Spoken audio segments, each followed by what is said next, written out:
오늘 마가복음 37번째고요. 제목은 본문 말씀에 나와 있는 것을 인용해서 나중된 자 먼저 될 자 이렇게 정해봤습니다. 본문이 길어요. 10장 17절부터 31절까지인데 천천히 한번 뜻을 생각하면서 읽어보도록 하겠습니다. 시작. 예수께서 길에 나가실새 한 사람이 달려와서 꿇어 앉아 묻자오되 선한 선생님이여 내가 무엇을 하여야 영생을 얻으리이까. 예수께서 이르시되 네가 어찌하여 나를 선하다 일컫느냐. 하나님 한 분 외에는 선한 이가 없느니라. 네가 계명을 안 하니 살인하지 말라, 간음하지 말라, 도둑질하지 말라, 거짓 증언하지 말라, 속여 빼앗지 말라, 네 부모를 공경하라 하였느니라. 그가 여짜오되 선생님이여 이것은 내가 어려서부터 다 지켰나이다.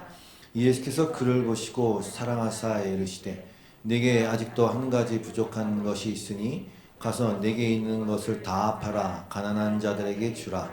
그리하면 하늘에서 보화가 네게 있으리라. 그리고 와서 나를 따르라 하시니 그 사람은 재물이 많은 고로 이 말씀으로 인하여 슬픈 기색을 띠고 근심하며 가니라. 예수께서 둘러보시고 제자들에게 이르시되 재물이 있는 자는 하나님의 나라에 들어가기가 심히 어렵도다 하시니 제자들이 그 말씀에 놀라는지라. 예수께서 다시 대답하여 이르시되 얘들아 하나님의 나라에 들어가기가 얼마나 어려운지 낙타가 바늘기로 나가는 것이 부자가 하나님의 나라에 들어가는 것보다 쉬우니라 하시니 제자들이 매우 놀라 서로 말하되 그런즉 누가 구원을 얻을 수 있는가 하니 예수께서 그들을 보시며 이르시되 사람으로는 할 수 없으되 하나님으로는 그렇지 아니하니 하나님으로서는 다 하실 수 있느니라. 베드로가 여짜와 이르되 보소서 우리가 모든 것을 버리고 주를 따랐나이다.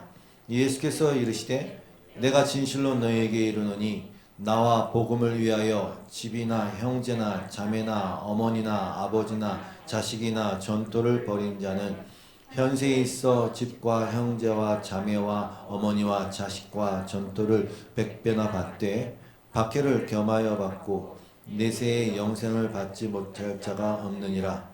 그러나 먼저 된 자로서 나중되고 나중된 자로서 먼저 될 자가 많으니라. 아멘. 오늘 본문을 표면적으로만 읽으면 그냥 이렇게 단순하게 가진 것을 다 팔아서 가난한 자에게 주고 주님을 따라야 할 것 같은 생각이 듭니다. 주님의 요구사항이었으니까요.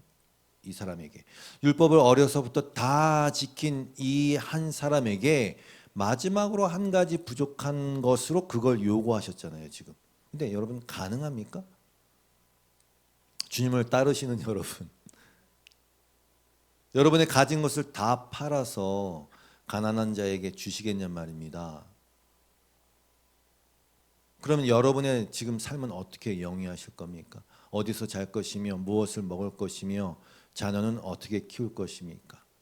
그런 예수님의 요구에 낙심절망하여 발길을 돌린 그 한 사람은 그렇게 잘못된 인생을 사는 것입니까? 그 사람, 마태복음에도 누가복음에도 소개되어 있는 이 부자 관원은 지금 예수님께 어떻게 보면 칭찬을 받았어요. 그랬잖아요.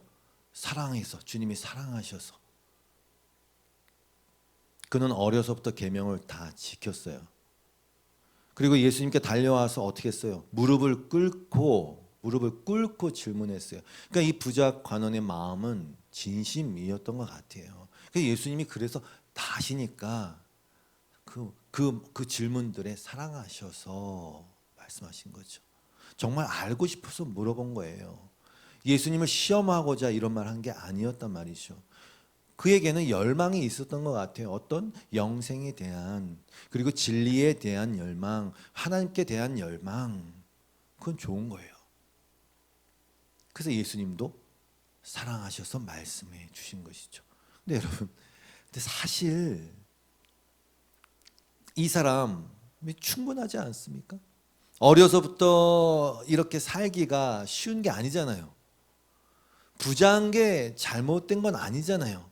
계명을 지키면서 부자가 되었다는 것은 그 부가 은혜로 주어진 것이라는 것을 짐작할 수 있지 않나요? 속이지 않고 남의 것을 빼앗지 않고 말씀대로 살면서 이룬 부니까. 아마도 크리스찬 부모 대부분은 자녀들이 여기 이 사람 정도의 삶을 살면 대만족하면서 하나님께 무한 감사를 드리지 않겠습니까? 왜?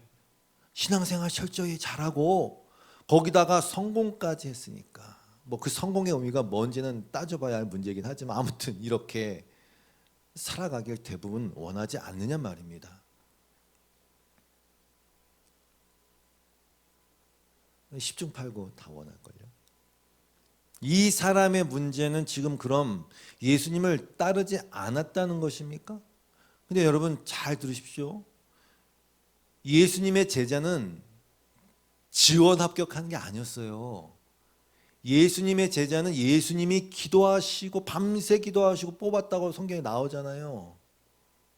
그 제자들 예수님이 정하셔서 함께 의식주를 같이 하면서 주님의 가르침을 받는 사도로 세우셨단 말입니다. 그럼 지금 그 삶을 너 살아야 된다라고 주님께서 요구하신 것인가요? 아니에요. 자기 마음대로 정할 수 있는 문제가 아니라니까요. 나를 따르라. 그 지금 말씀하시니까 알았지. 주님은요, 처음부터 제자들이 어떤 사람인지 아셨다고 성경이 얘기하고 있어요. 심지어 가룟 유다도 뽑았으니까. 누가 나를 팔지도 알아셨어요.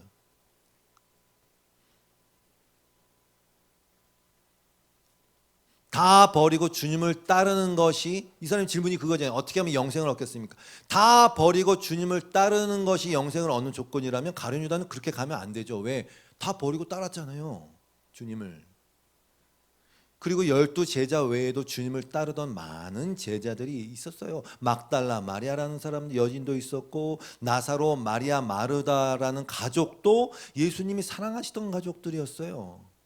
그들은 그들의 삶을 영위하면서 일도 하고 가정도 돌보면서 주님을 따랐어요. 집도 있었고 재산도 있었고 삶의 터전을 그대로 가지고 있었단 말이에요.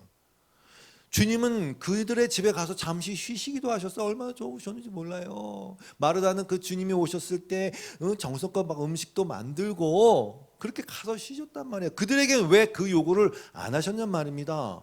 사랑했던 자들인데. 그럼 그들에게 영생을 안 주시는 겁니까? 당연히 아니죠. 그럼 지금 뭐가 문제입니까? 지금 뭐가 문제입니까? 문제는 이거예요. 부자 관원 그 사람의 질문이 문제예요. 그가 지금 뭘 물었냐면 영생에 대해서 물었어요. 다시 한번 읽을게요. 17절. 예수께서 길을 나가실 때 한 사람이 달려와서 꿇어 앉아 묻자오되 선한 선생님이여 내가 무엇을 하여야 영생을 얻으리이까? 내가 무엇을 하여야 영생을 얻으리이까? 그가 만약에 영생에 대한 것을 질문하지 않았다면 어땠을까요? 내가 무엇을 해야 뭐 성공할까요? 내가 무엇을 해야 바른 삶, 인간적 바른 삶을 살 수 있을까요? 이런 식의 질문했으면 어땠을까요? 만약에 이 사람이 내가 무엇을 하여야 라는 식의 질문 안 했으면 어땠을까요? 그럼 영생은 어떻게 가능합니까? 그냥 이렇게 질문했으면 어땠을까요? 근데 지금 가장 큰 문제는 뭐냐면 내가 무엇을 해서가 결코 영생을 얻는 것으로 연결될 수가 없다는 데 있는 거예요. 인간이라는 존재가 무엇을 해서 영생에 도달할 수 있는 방법은 없어요. 이 두 영역, 내가 무엇을 하는 것과 영생을 얻는 것, 이 두 영역은 인과관계로 엮여질 수 있는 성질의 것이 아니라는 데 문제가 있는 거예요, 지금. 이런 생각이 들었어요. 제가 여러분께 질문 드릴게요. 내가 어떤 생각을 하면 생각을 안 할 수 있을까요? 라는 데 질문 드려볼게요. 내가 어떤 생각을 하면 생각을 안 할 수 있죠? 가능한 질문입니까 이게? 어떤 생각을 하면 생각을 안 할 수 있다고 생각하는 순간 나는 이미 생각의 영역 안에 들어가 있단 말입니다. 불가능한 거예요. 불가능한 거예요. 내가 무엇을 하여야 라는 영역에 머물면서 영생을 얻는 방법을 찾는다면 이건 이것과 똑같은 짓을 하는 거예요. 지금 어렵지 않아요. 어려서부터 율법을 지켰지만 율법을 지킴으로 영생을 얻을 수 있었다면 단순합니다. 예수님의 십자가가 왜 필요합니까? 하나님이 그걸 모르셨어요? 여태까지는 안 돼 갖고 어쩔 수 없군.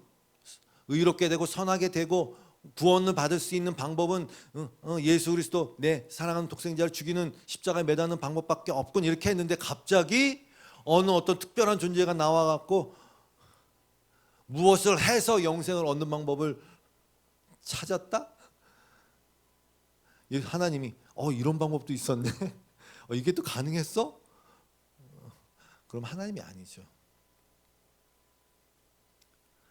등식이 성립하지 않는 걸 질문에 한 거예요, 지금. 그러면 예수님은 성경에 나온 표현대로 그 사람을 사랑하는 눈으로 바라봤어요. 그 사랑하는 자에게 뭘 어떻게 해주셔야 됩니까? 그럼 예수님은 당연히 그 틀을 깨뜨리셔야죠. 내가 무엇을 해서 이퀄 영생을 얻는다는 공식을 깨뜨려줘야죠. 그게 사랑하는 자에게 하시는 예수님의 행동이에요. 잘못된 공식을요 머릿속에 넣고 있으면, 예를 들어 9984라는 건 난 철석같이 믿고 내가 그걸 외우고 그 공식을 모든 수학 문제에 적용하면 저는요 맞출 확률 없어요. 왜? 잘못된 공식을 갖고 있으니까. 제대로 된 선생님이라면 정답을 알려주기 전에 이 사람이 잘못 외우고 있는 공식을 고쳐줘야죠. 안 그러면 평생 오답을 갖고 살 테니까. 그 상태에서 정답 구할 확률 없어요. 지금 예수님이 그걸 하고 계신 거예요. 이 본문에서. 내가 무엇을 하면이라는 그 가정법을 묵사발낼 어떤 것을 제시하고 계시는 거예요. 지금. 이 사람의 경우는 그게 그의 재물이었어요. 21절이죠. 예수께서 그를 보시고 사랑하사 이르시되 네게 아직도 한 가지 부족한 것이 있으니 가서 네게 있는 것을 다 팔아 가난한 자들에게 주라. 그리하면 하늘에서 보화가 네게 있으리라. 그리고 와서 나를 따르라 하시니. 이 말 읽으면서 참 부러웠어요. 야, 이 사람은 부족한 게 한 가지밖에 없대. 와, 대단하다. 한 가지밖에 없대. 근데 여러분 아시죠? 율법의 원칙, 거룩의 원칙. 그 원칙상에서 보면 한 가지나 100가지나 매한 가지거든요. 사실 더 정확하게 말씀드릴게요. 사실 인간에게는 딱 한 가지밖에 부족한 게 없어요. 근데 그 한 가지가 전부예요. 그리고 아주 치명적이에요. 그게 바로 자기 자신이에요. 그 절대로 포기할 수 없는 바로 그거. 이 부자 간원은 그렇게 자아를 쌓고 있었어요. 차곡차곡 쌓았다고 생각했는데 사실은 그게 모래 위에 지은 집이었어요. 예수님이 지금 그 뿌리를 흔들어 놓으시는 거예요. 이 말씀을 하시니까 그 사람은 재물이 많은 고로 이 말씀으로 인하여 슬픈 기색을 띠고 근심하여 갔어요. 여기서 말하는 재물이 과연 돈을 말하는 걸까요? 아니요. 이 사람의 경우는 돈이었어요. 이 사람의 경우 포기할 수 없는 그것이 이 사람의 경우는 재물이었어요. 그러나 모두에게 해당되는 게 아니에요. 재물이 하나도 없어도 철저하게 나를 그 어떤 것에 쌓을 수 있어요. 여러분 무소유로 주장하는 사람도 있죠. 이것도 말이 안 되는 말 같지만 철저하게 나는 재물이 하나도 없어요. 나는 무소유예요 라고 하고 있는 그 무소유의 자신 위에다가 뭔가를 쌓은 거거든요. 이 굴레에서 벗어날 수가 없어요. 생각하지 않을 수 있는 생각이라는 이 말도 안 되는 명제처럼 이 굴레에서 벗어날 수 있는 건 아무것도 없어요. 무엇을 해도 자기 자랑으로 삼고 그 여기에다가 어떤 구원의 영생의 기초를 쌓으려고 하는 거고. 오히려 이게 더 무서워 사실은. 왜? 그럴듯하니까. 그럴듯하지 않은 것, 정말 재물 뭐 이런 거는 그럴듯하지도 않잖아요. 아예 세속적인 사람들조차도 돈에 욕심 많은 거에 대해서 뭘 하니까 헷갈릴 게 없어. 근데 이건 헷갈려. 무소유인데 나는 이렇게 열심히 헌신했는데 나는 더 헷갈리죠. 이 사람이 그랬어요. 예수께서 둘러보시고 제자들에게 이르시되 재물이 있는 자는 하나님의 나라에 들어가기가 심히 어렵다. 제자들이 일단 놀랬어. 그 말씀에 놀랬어. 다시 말씀하셨어요. 얘들아, 하나님 나라에 들어가기가 얼마나 어려운지. 낙타가 바늘기로 나가는 것이 부자가 하나님 나라에 들어가는 것보다 쉽다. 낙타가 바늘기로 나가는 것은 불가능한 거예요. 근데 그거보다 어려운 거는 더 불가능한 거예요. 불가능하다. 불가능하다. 재물이 있는 자 그들은 하나님 나라에 들어갈 수 없다는 말입니다. 무슨 얘기라고요?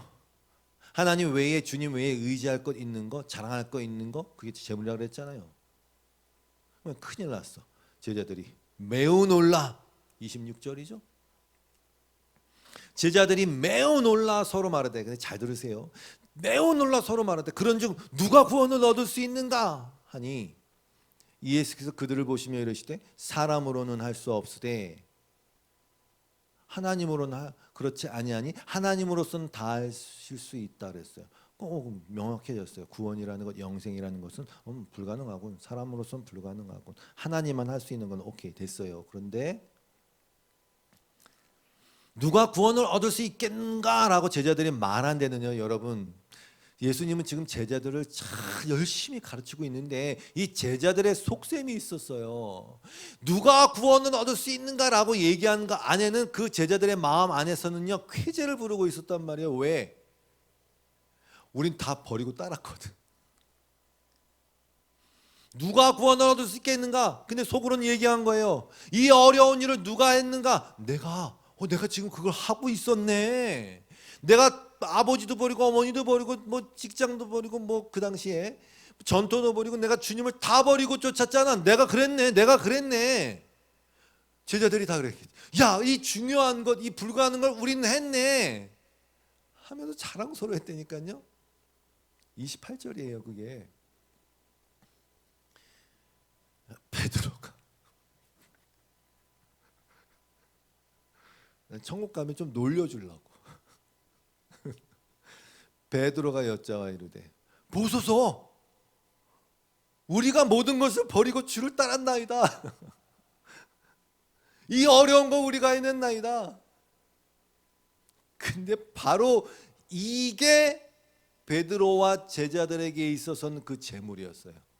바로 이게 자기가 쌓은 재물, 버리지 못하는 재물, 자기를 입증해 줄 재물, 나의 나됨을 증명할 재물. 베드로가 그랬어요. 마가복음 14장 31절에서 내가 주와 함께 죽을지언정 주를 부인하지 않겠나이다 하고 모든 제자들도 이와 같이 말하니라. 모든 제자들도 이와 같이 말했어요. 이 말은 왜 나왔어요? 예수님께서 그들에게 이 말씀을 하셔서 발끈해서 이 말한 거 아닙니까? 27절에서 누가복음 14장 27절. 예수께서 제자들에게 이르시되 너희가 다 나를 버리리라. 이것도 말씀을 인용했네요. 너희가 다 나를 버리리라. 발끈했죠 제자들이. 내가 다 버리고 주님을 쫓았는데 내가 주님을 왜 버려? 기록된 바 내가 목자를 치리니 양들이 흩어지리라 하였음이라. 양은 목자 없으면 죽은 목숨이거든요. 양들의 침묵이라는 책 영화 제목이 있는데 저는 이렇게 말하고 싶네요. 양들의 착각.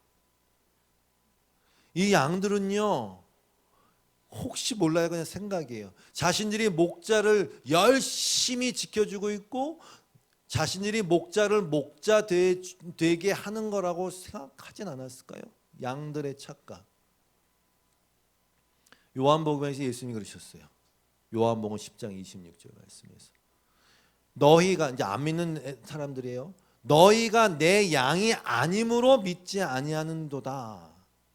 내 양은 내 음성을 들으며 나는 그들을 알며 그들은 나를 따르느니라.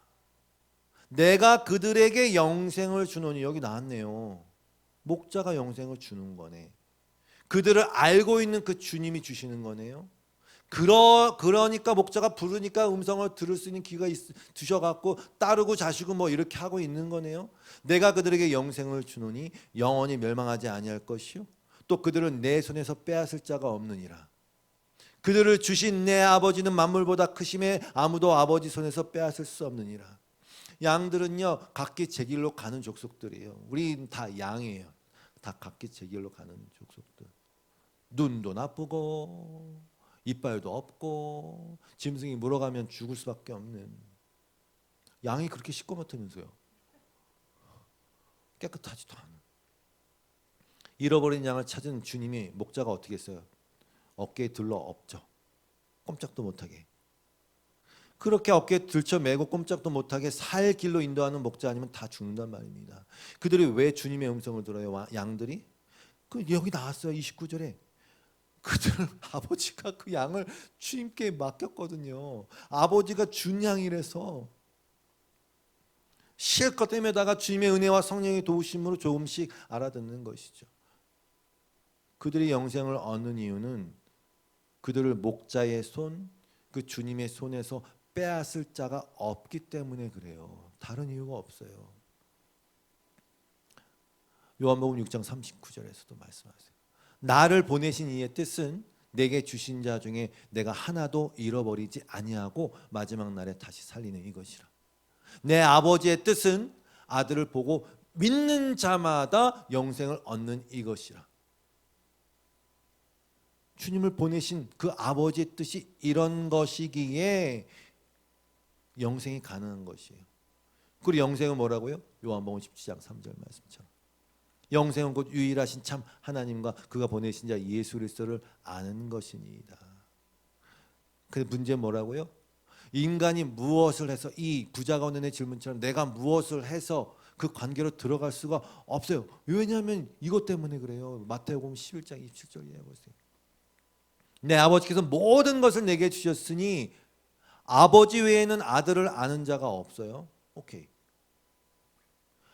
아들과 그 아들의 소원대로 계시를 받는 자 외에는 아버지를 아는 자가 없어요. 그럼 결국 뭡니까? 영생은 아버지와 그 보내신 자 예수를 아는 건데 그 아버지를 아는 것조차도 아들의 소원대로 계시를 받는 자, 열어준 자 외에는 아버지를 알 수가 없어요. 그러니까 어떤 방법으로도 우리에게는 무엇을 해서 영생을 얻을 수 있는 건 없어요. 영생이라는 것 자체가 모든 총체적인 것이 아버지께로 나와서 그 아버지의 아들을 통해서 이루어졌거든요. 놓치지 않고 잃어버리지 아니하신 그 손아귀에 있기 때문에 영생을 얻는 게 그게 전부예요. 그게 전부예요. 그래서 바울도 이렇게 기도했잖아요. 에베소 1장 17절처럼 우리 주 예수 그리스도의 하나님 영광의 아버지께서 지혜와 계시의 영을 너희에게 주사 하나님을 알게 하시고, 여러분과 제가 하나님을 알고 예수 그리스도를 알고 그 하나님의 말씀의 뜻이 뭔지를 아는 이유는 열어주셨기 때문이에요. 근데 더 열려지길 주님으로 축원합니다. 여러분이 이 교회에 와서 뭐 했어요? 싼 거 말고 뭐 했어요? 아니 여러분이 여기 와갖고 하나님의 말씀을 그 뜻이 뭔지를 더 알지 못했다면, 하나님이 어떤 분인지 예수 그리스도가 어떤 분인지를 몰랐다면 전 헛짓거리 한 거고 여러분도 다 헛짓거리 한 거예요. 사도행전 13장 48절 말씀처럼 영생을 주시기로 한 자는, 작정된 자는 다 믿게 되어 있어요. 그게 하나님의 뜻이에요. 법칙이에요. 문제는 뭐예요? 그러면 다시 돌아가요. 그 해답을 나에게서 찾으러 드는 게 문제죠. 성경을 막 연구했어요. 이 율법학자도 그렇고 이 계명을 지킨 이 사람도 그렇고 성경을 연구해서 영생을 얻을 수 있는 길이 있다고 막 생각했단 말이죠. 그럴듯해요. 그런데 정작 중요한 것은 예수님께 가는 거거든요. 예수님이 이런 말씀도 하셨어요. 요한복음 5장 39절이에요. 너희가 성경에서 영생을 얻는 줄 생각하고 성경을 연구하거니와 이 성경이 곧 내게 대하여 증언하는 것이니라. 근데 뭐야? 성경만 열심히 연구해. 성경의 지식만 열심히 쌓는 거예요. 성경에 나온 하나님이 어떤 하나님 이름도 알고 무슨 몇 장 몇 절에 출애굽기 몇 장에 하나님 무슨 이적도 행하시고 다 알아. 중요한 것은 그게 아니에요. 성경이 말한 바, 결국 성경 말씀으로 인해서 내가 깨어진 바, 내가 결국 주님께로 나아가는 존재가 되어야 되는구나. 또 이것만이 살 길이구나. 나에게는 구주가 필요하구나. 나에게는 메시아, 나의 구원자가 필요하구나라는 거기에 들어가게 하기 위해서 성경이 쫙 쓰여져 있고 뭐 별의별 얘기들이 다 쓰여져 있는데 적나라하게. 근데 정작 중요한 것은 주님 앞에 나가야 되는데 그건 안 오네. 이 패러독스, 이 아이러니를 어떻게 해?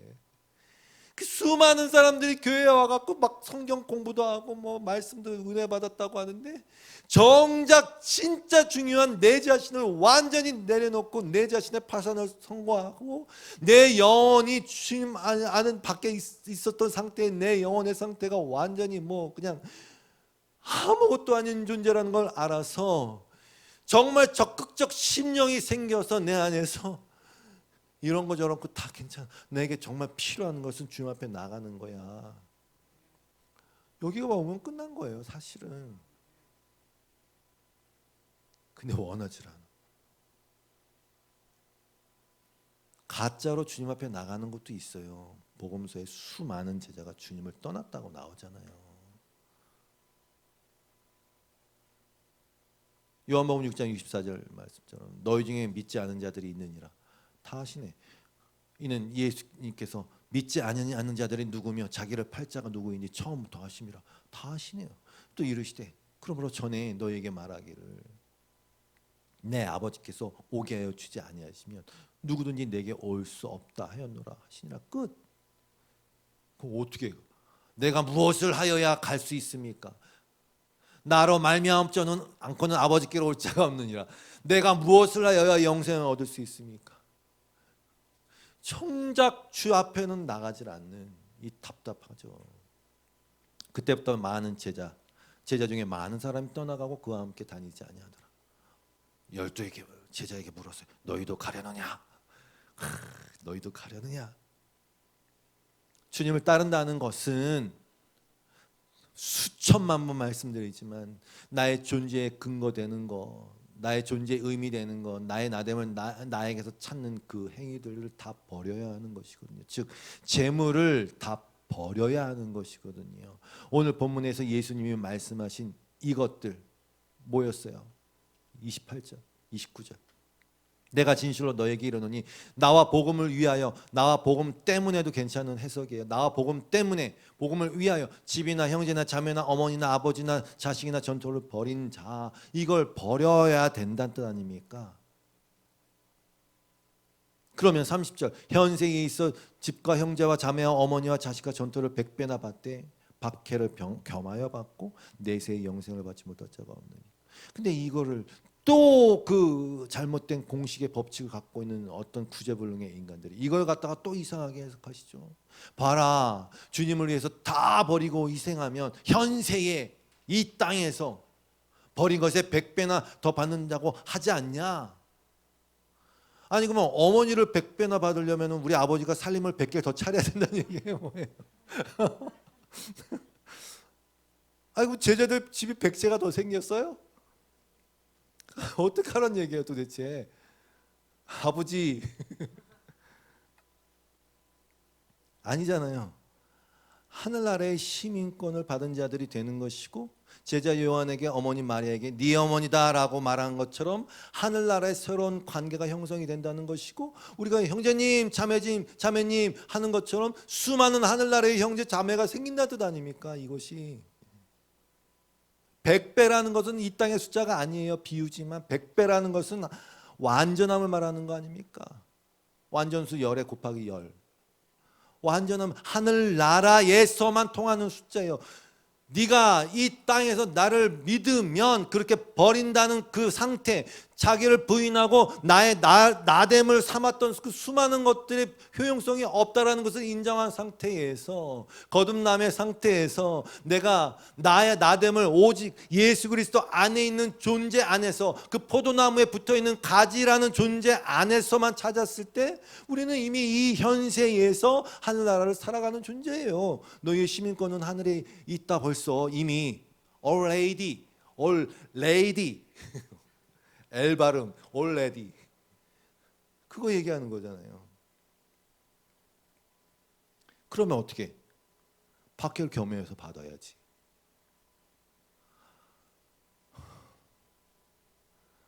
예수님과 복음을 알면요, 말씀드렸어요. 하늘의 시민권을 받는다는 뜻이, 그 원어 뜻이 하늘의 그 시민처럼 산다라는 뜻이라 그랬어요.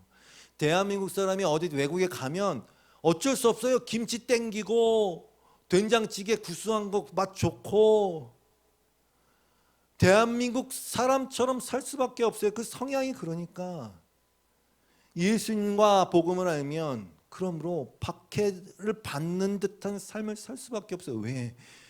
이 세상의 나라의 방식대로 이 세상의 방식대로 할 수가 없잖아요. 갈 수가 없잖아요. 내가 아무리 미국에 가서 산들 햄버거가 입에 안 맞는 사람도 있잖아요. 된장찌개가 땡기고 거듭났다는 것은 하늘로부터 났다는 것은 그 하늘나라의 방식의 생각과 가치관이 내 안에 들어왔다는 뜻이고 내가 소중히 여기는 것들에 대한 눈이 달라졌다는 뜻이고 그것이 그냥 내 지식에서만 머무는 것이 아니라 내 실제 마음과 삶 가운데 드러난다는 뜻 아닙니까? 그러니까 이 세상의 가치관에 동조하면서 살 수가 없어요. 아주 쉬운 예가 있어요. 여러분 미전향 장기수 아시죠? 들어보셨을 거예요. 뭐 6.25 때든 뭐 공산군이야 한 말 그대로 공산주의를 그 체제가 옳다고 생각하는 지금 체제가 옳다 얘기하는 게 아니에요. 그 사람 얘기하는 거예요. 근데 이 미전향 장기수는요 말 그대로 전향하지 않아요. 대한민국의 막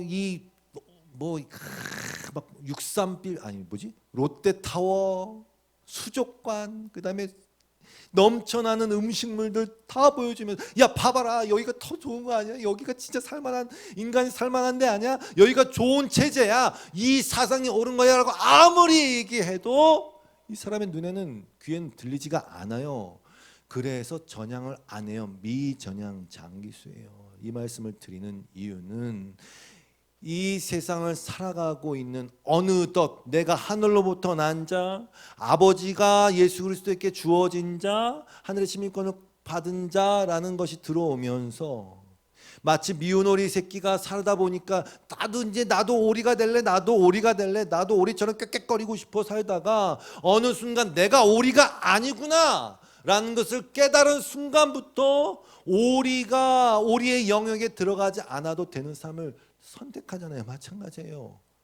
그리스도인이라는 것은 이 말씀과 성령의 도우심으로 진짜 가치가 뭔지를 알게 된 자들이고 예수님의 비유만 따나 밭을 갈다가 그 진짜 가치 있는 보화를 발견해서 어쩔 수가 없어요. 올인하지. 가치 있는 것을 발견했으니까. 그러니까 교회 다니는 척 해봤자 소용이 없어요. 교회 백날 다녀도 소용이 없어요. 진짜 가치 있는 게 뭔지를 깨닫는 게 진짜고 그렇지 않으면 아무것도 소용이 없어요. 여러분은 그런 의미에서 미전향 장기수야. 세상으로 돌아와. 사단이 예수님이 시험한 것처럼 영광을 보여주면 야 이게 좋은 거야. 속으로 웃기고 있네. 나는 못 가. 나는 기다릴 거야. 그래서 평생을 50년을 감옥에 살다가 그래 얘는 안 되겠구나. 고향 가라. 북한 가라. 보내주는 사람들이에요. 사실은. 우리가 주님 오실 날을 왜 기다려요? 그래야 진짜 고향 가니까 뭐 죽어도 가겠지만 그렇게 이 세상에서 생명처럼 여기던 것들을 어떻게? 보세요. 표현을 잘 들어보세요. 내가 속았어. 그전에는 그냥 몰랐어. 몰랐던 상태가 있어요. 이게 내가 잘못 알았구나. 근데 여러분 내가 만약에 평생을 속았다고 쳐. 이 잘못된 사실 평생을 속았어. 그럼 나는 인생을 다 속된 말로 이거 하면 안 되겠지? 버린 거란 말이에요. 이건 몰랐던 거랑 차원이 다른 거야. 내가 진짜 좋은 인생을 살 수 있었는데 내가 세상적으로 아무튼 내가 정말 잘 갈 수 있었는데 내가 누릴 수 있었는데 이거 웬걸 50년을 깜빡 속아갖고 내가 여기가 아닌데 여기가 진짜 전부인 거라. 그럼 어떻게 되는지 알아요? 그게 미운 거지. 미워진다니까요. 막 속이 부글거려. 근데 그게 누구냐? 나야. 그게 나라니까요. 아니 진짜 예전엔 그게 나의 진짜 생명 같은 거야. 정말로 이게 진짜 나를 뭐 솔직히 얘기해봐요. 솔직히 광고가 다 그거 아니에요. 넌 뭘 차라, 뭘 가져라, 뭘 타라, 뭘 살아라, 어디서 뭘 해라, 뭘 입어라. 그럼 너는 너가 될 것이다. 너는 너가 될 것이다. Just do it. 너가 원하는 걸 다 해라. 그럼 넌 너가 될 것이다. 그게 다 너를 만들어준 거. 그렇게 살았어. 그게 다 생명이야. 내 자식이 잘 되고 뭐 다 생명이야. 속았어. 어떻게 될 것 같아요?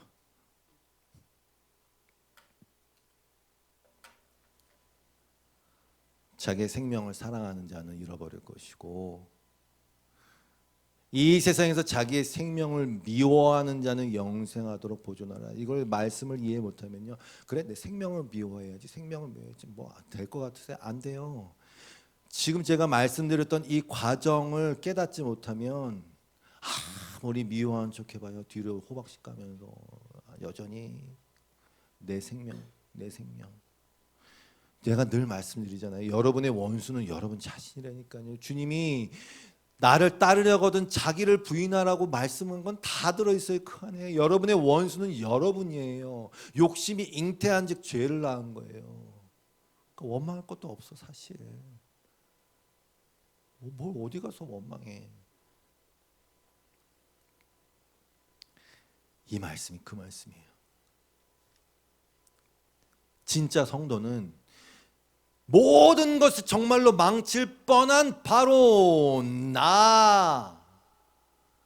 내가 최대의 방해꾼이고 하나님과의 관계를 망치는 자였다는 것을 알고 내가 죽도록 미워지는 것을 경험하게 돼요. 거기서 끝나지는 않지만 하나님의 사랑을 입은 자로서의 나를 존중하게 돼요. 그거는 내가 얘를 엄청 사랑해요.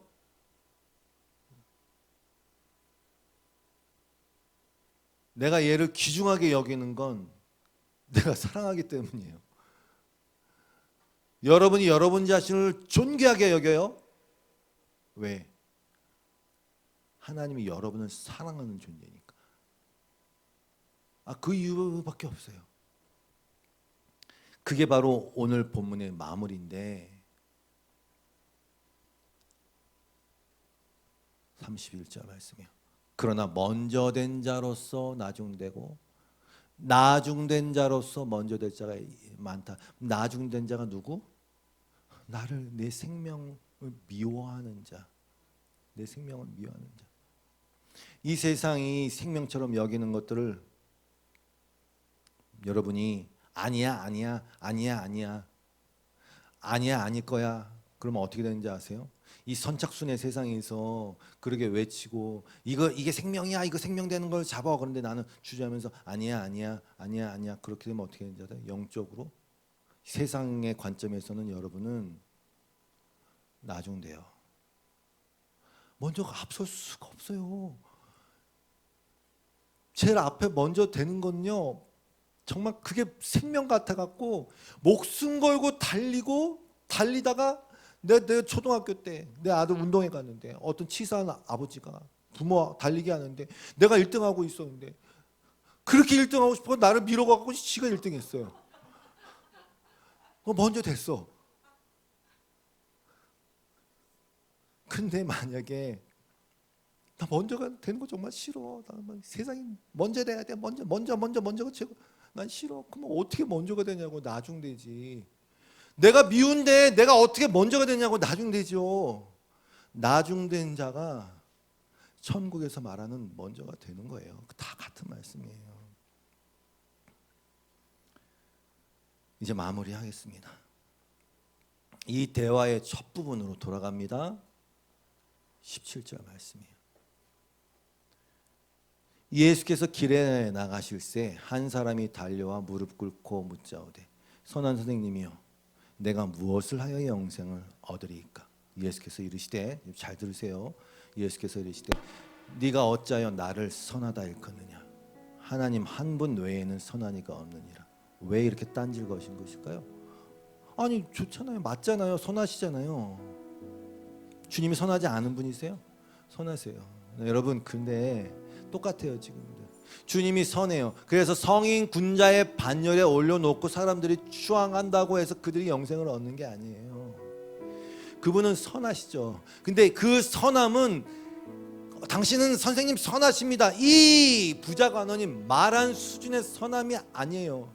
그 수준에서 계속 예수님도 생각하고 계속 율법 지킴도 생각하고 계속 어떤 영생을 갈 수 있는 삶을 생각하면 그냥 거기서 맴맴맴 돌 수밖에 없어요. 그 예수님 말씀하신 거예요. 하나님 한 분밖에 선한 분이 없다. 주님이 하나님이신데 근데 그렇게 말씀하시는 거예요. 그 하나님의 선함이 주님의 선함인 것을 알아야 되는 게 영생이고요. 하나님만 선하다는 이 선포 안에는 여러분 내 안에는 너희들 안에는 선한 것이 하나도 없다는 것이 들어있는 거예요. 딴지 거는 게 아니에요. 야 청년아, 너가 지금 어려서 또 율법을 지켜왔고 그래 나 사랑스러워. 순수한 마음으로 나에게 물어. 사랑스러워. 근데 야 하나님 한 분 외에는 선한 분이 없다. 그걸 알아야 된다. 너의 안에는 선한 것이 없다. 그걸 알아야 된다. 그래 영생을 갈 수 있다. 그걸 알아야 된다. 그 말씀하시는 거예요.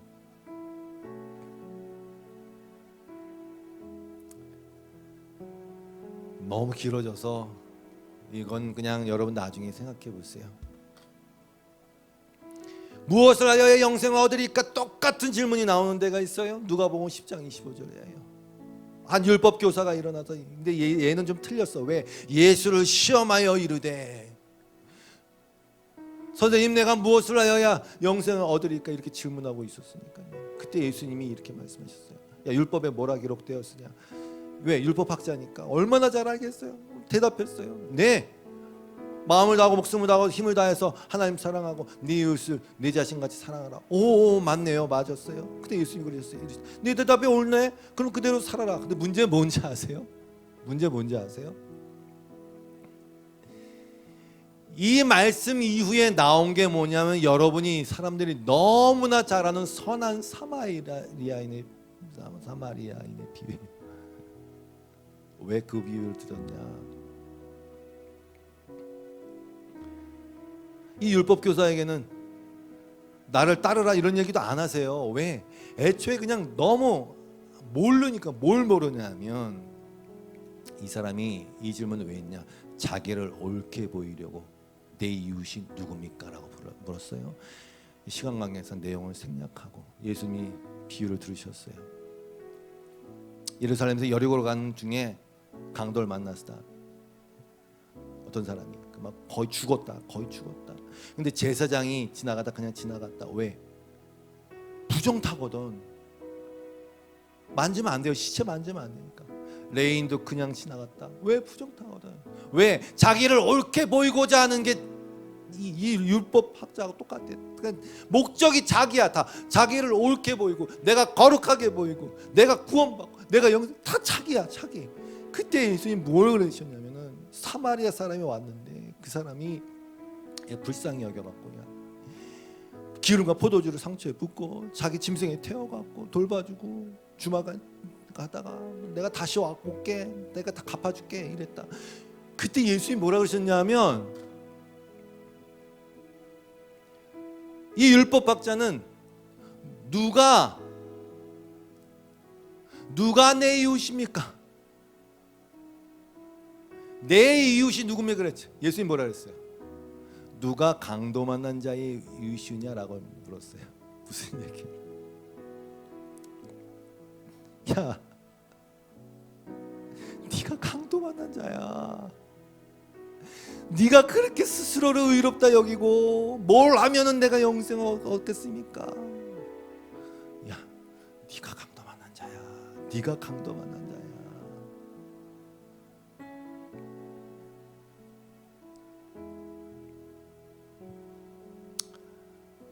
이렇게 몰라요. 그래서 헤매는 거예요.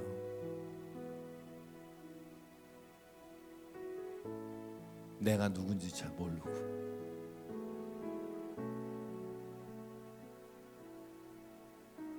너무 크리스마스가 오면 또 뭐 하겠지만 정말 크리스마스의 의미를 모르는 거예요. 팀 켈러 목사님이 그 말씀하시더라고요. 그 사마리아인이 바로 예수 그리스도다. 우리의 진정한 이웃, 강도 만난 자인 나를 살리시고 돌보시는 진짜 이웃. 말씀을 마쳤습니다. 이 시간에 우리 찬양하고 예배를 마치죠. 주 앞에 엎드려 주 앞에 엎드려 경배합니다. 오직 주께 주 경배합니다. 다른 신앙은 오직 주께 나의 모든 우상들 나의 모든 우상들 나의 보장 모두 다 내려 나의 모든 우상들 나의 모든 우상들 나의 보장 모두 다 내려놓고 주 앞에